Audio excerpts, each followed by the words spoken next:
Namozning tugashi. Namoz o'qiganda qo'lingizni belga yoki oyoqqa qo'ymang. Chunki Hazrat payg'ambar sollallohu alayhi va sallam buni taqiqlaganlar. Sochlar o'rilgan holda namoz o'qimang.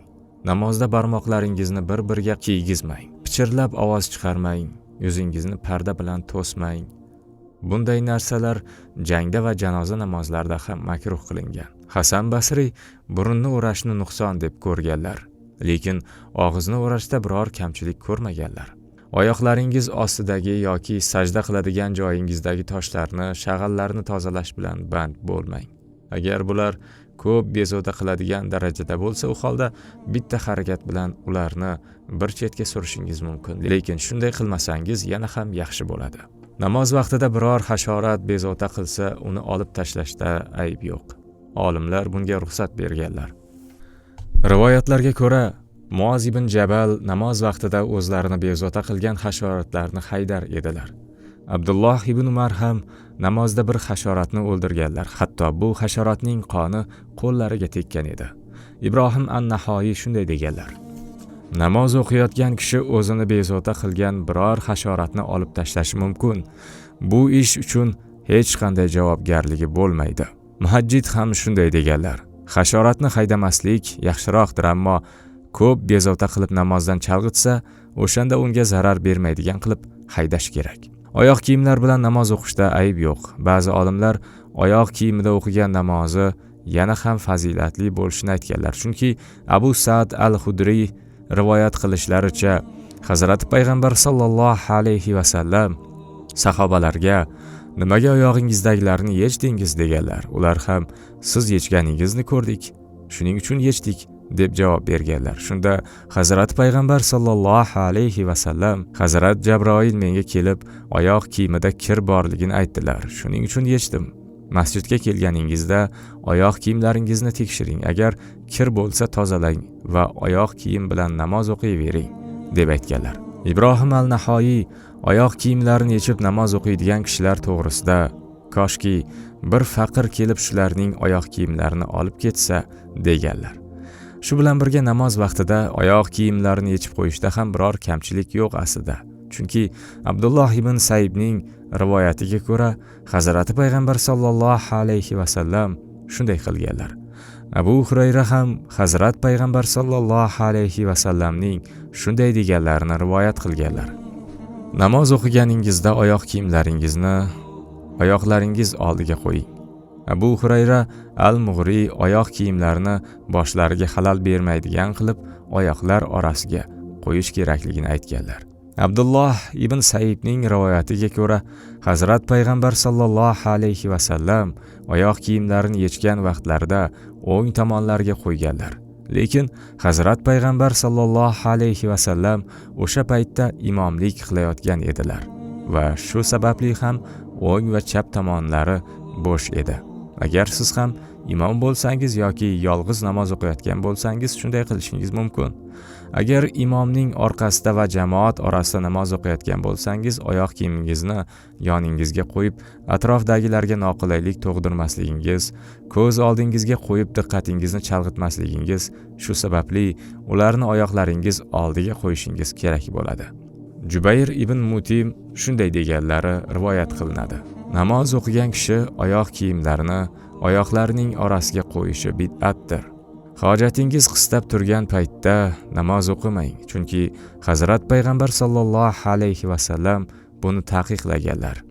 Ibn Abbos esa shunday deganlar: Hojatim qistab turgan holatda namoz o'qish bilan namoz asnosida tahoratim buzilishi hech ham farqli emasdir.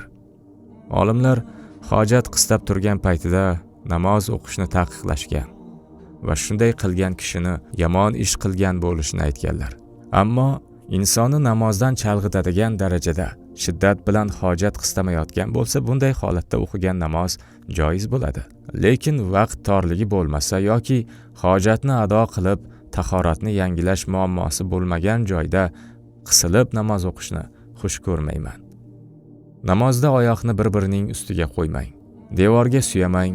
Ibrohim an-Nahoiy uzursiz holda bunday qilishni makruh deb bilganlar, lekin ba'zi olimlar shunday qilishgan. Men esa shiddatli bir bezovtalik bo'lmaganda bunday qilishni makruh deb hisoblayman. Biror joyga suyanmasdan namoz o'qish uchun sabr qilishni xayrliroq deb bilaman. Namoz vaqti sovuq tufayli, issiq tufayli yoki chang tufayli yuzingizni yopmang, chunki Hazrat Payg'ambar sallallohu alayhi va sallam erkak kishiga namoz vaqtida yuzni yopishni taqiqlaganlar.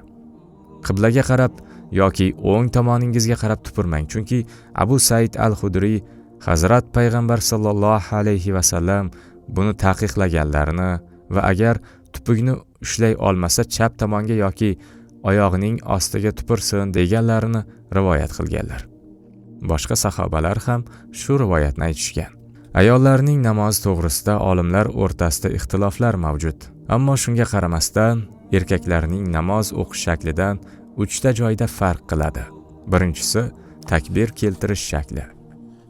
Ikkinchisi sajda qilish shakli. Uchinchisi esa sajdalar orasida va qa'dada o'tirish shakli. Lekin rivoyatlarga ko'ra Ummu Dardo takbir keltirayotganda erkaklarga o'xshab takbir olar edi. Hammod va Yazid ibn Abu Raboh ayol kishi takbir keltirganda qo'llarini ko'krak darajasigacha ko'tarishini aytganlar. Ibn Abbos va Hazrat Ali ayol kishini takbirdan keyin qo'llarini ko'krak ustida bog'lashini aytishgan.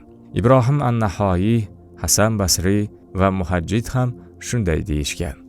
Sajda qilish borasida ham ayollar erkaklardan farqli bo'lishini aytishgan. Rivoyatga ko'ra Ummul Dardo aynan erkaklarga o'xshab namoz o'qir edi, lekin men boshqa olimlarning fikrlarini ma'qul deb bilaman. Chunki bu olimlarning fikrlariga muvofiq ravishda o'qilgan namoz ayollarning hayosi va mahramiyati nuqtai nazaridan ma'quldir. Rukuda, sajdada va boshqa rukunlarda erkak kishining qo'llari gavdasidan ajraladi va oyoqlari bir-biridan ajraladi. Ayollarning harakatlari esa hayoga mos bo'lishi kerak. Ummu Dardo namoz o'tirishida erkaklarga o'xshab o'tirganligini rivoyat qilishadi. Ibrohim an-Nahoiy va mahkul ayollar namozda erkaklar kabi o'tirishlari kerakligini aytishgan. Xolid ibn al-Jalloh ikki oyog'ini o'rtaga olib o'tirish kerakligini, Hammod va Ato esa istaganidek o'tirishi mumkinligini aytishgan. Ibn Umarning ayoli Safiya oyoqlarini yoyib o'tirganligini aytishgan. Bir guruh olimlar bunday o'tirishni makruh deb bilishgan. Jobir ibn Zayd, Tavus va Hasan Basriydan shu fikr rivoyat qilingan. Ayol kishi sochini o'rib namoz o'qishida biror ayb yo'q. Hazrat Payg'ambar sallallohu alayhi va sallamning bu masaladagi taqiqlari faqat erkaklar uchundir.